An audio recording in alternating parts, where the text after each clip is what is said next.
once again welcome back with the same topic that we were discussing it earlier on that day, and that we were talking about the Michael de Montaigne's. His works in the 1580 work, essays cover a wide range of topics to both political and personal as well. First, we were talking about personal. Now the Michael de Montaigne has added one thing additional in it, and that is the political. Expresses his strong opposition for this European colonizations against the Americas, now declaring all of that suffering it creates for the colonizers. So the regions indigenous means the local portion of the inhabitants. A common example, a common thread that across that essay was a mistrust of, for pure reason, they are the civilians, and they are being asked to do their works and confiscate their property, and absolute the truth exists. It is the only attainable through divine revelation in man's knowledge, that is, so cannot make him God, man's will remain for means a common man, the humans. Montaigne coins that phrase, what do I know? Now, for example, I will give you, what do I know?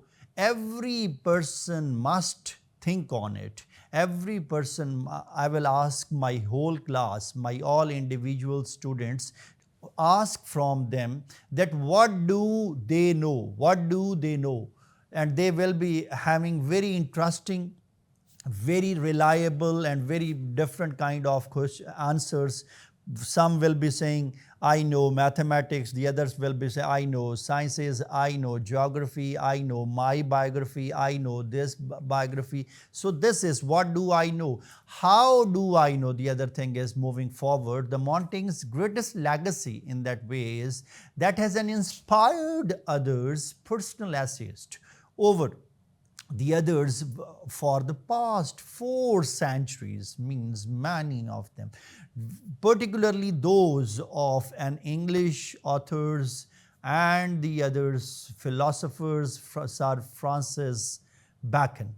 So the Sir Francis Bacon is the father of essays as well. In the 3rd section, it includes the rise of the English essayist, focusing on the essays from the golden age, that is, the deservedly to the discussion of Bacon, and in Bacon's the essays, the longer portions of that, the rise of the English essay. Lopate begins with this key example of Abraham Colley, who has given us the essays that became the foundation of the Montaigne by the few after covering that years ago. Throughout, largely this was being considered, remembered. He was as a poet.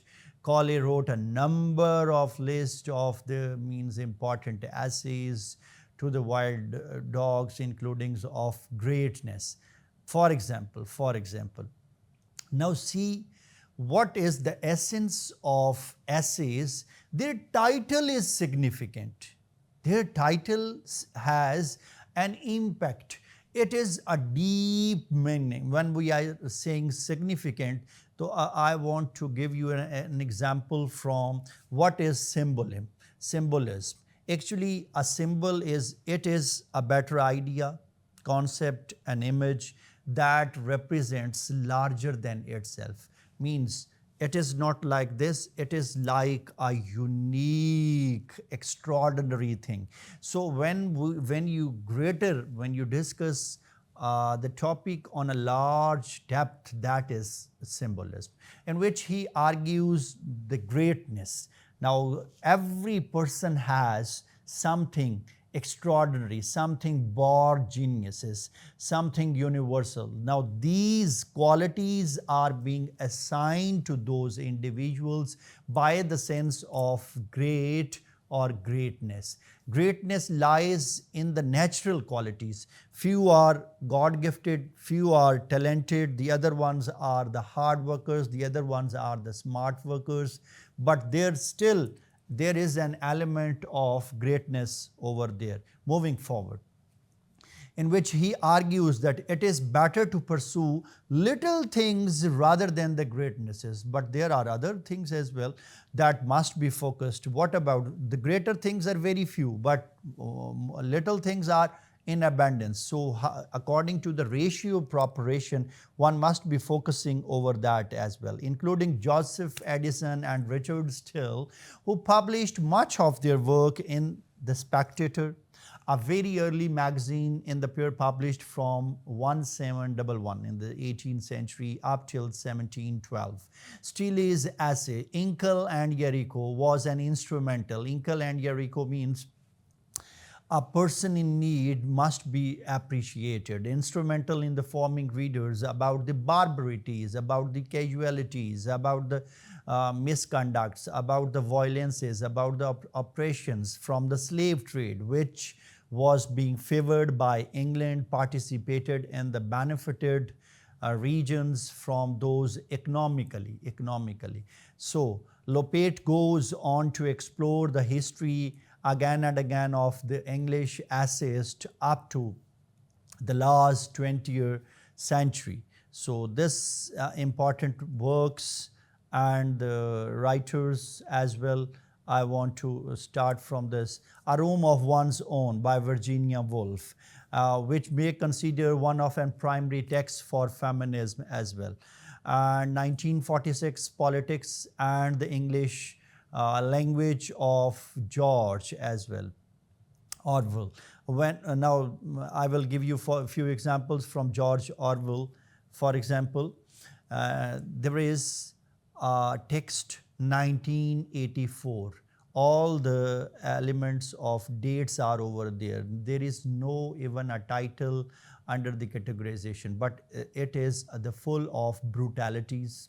It is full of inequalities. It is full of the obstacles for the basic and indigenous nations. Moving forward, moving forward with the connecting political rhetoric to the consequences of.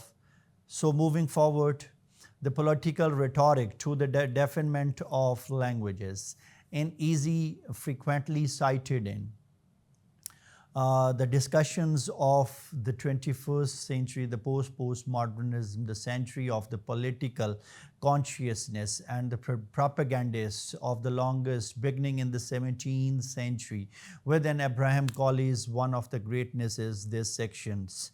So moves throughout the centuries with the selections.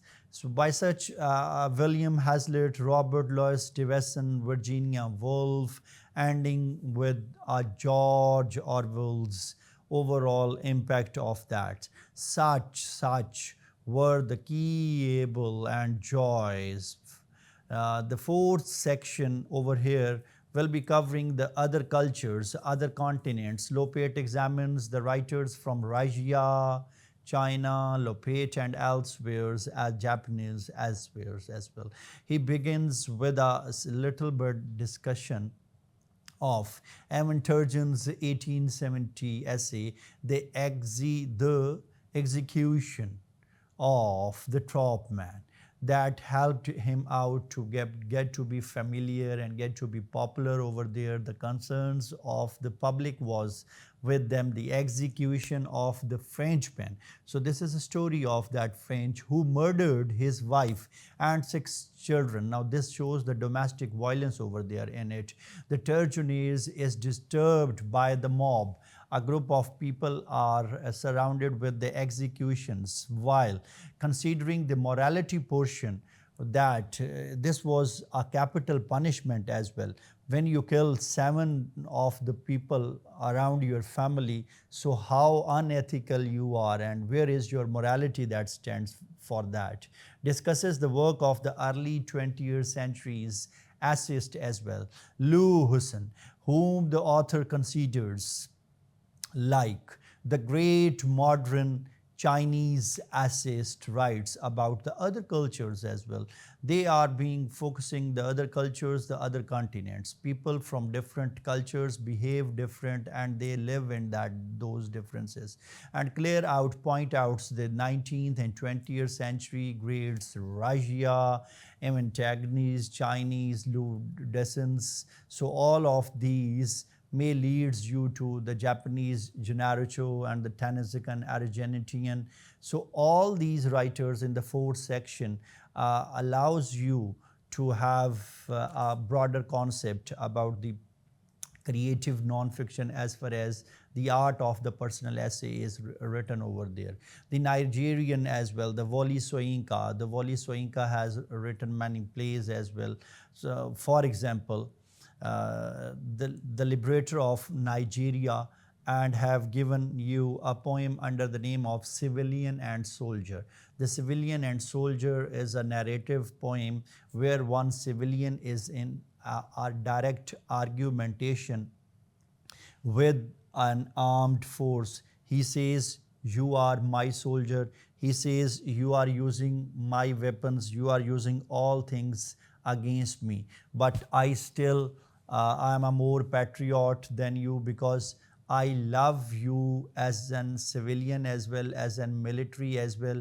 Actually, this is not the reason that you are not wrong." He is pointing out the profession, for example, the military profession. According to military professions, it is the civilian is blaming the harsh trainings, pointing out the uniform, pointing out that mechanism. So he is saying that being a person, you are very, very humble and patriot. But on the other hand, actually the orders, the commanding orders, the restrictions, the trainings, the harsh, the maltreatments, the mistreatments, those things are provoking you in order to use the ammunition against the civilians. Moving forward,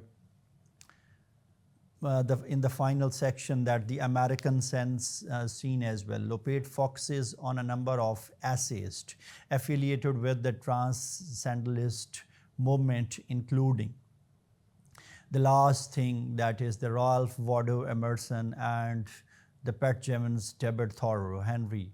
As being discussed earlier, Lopate moves these all writers, these all intelligentsias, these all centuries. He examines the work of Baltimore, who is a more known journalist and is as an essayist as well, by H.L. Mencken, the activist, and the essayist of James Baldwin, whose thoughts are a little bit against the race, class, sex, gender, and the political situation, were collected in his landmark notes on behalf of, he urged the nations and was considered to be a native son.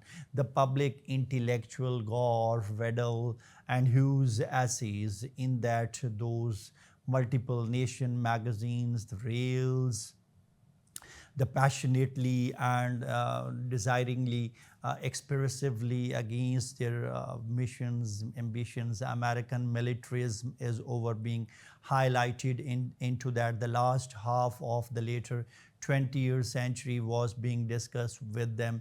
So the art of overall, the art of personal essay covers the 5 portions of an essay. Is a valuable survey by an important essayist, by an important writer, through an important genre, and over the past 2000 years. The American scene is being highlighted, which is by the largest of section in the collection over here. So according to the beginning in the 19th up till the day to day, the Henry David, up till Thoreau, the feathers. So these features allow us and give us an examples of a basic assist as James Thurber's, E.B. White, or on the other hand, Gore Vidal, John Didden. So all of these are being penned by Lopate himself. So that's why it is taken as the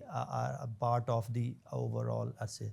So today we want to summarize it, and I want to say that throughout we have covered all of the art of the personal essays writing. Stay blessed. God bless you. Allah Hafiz.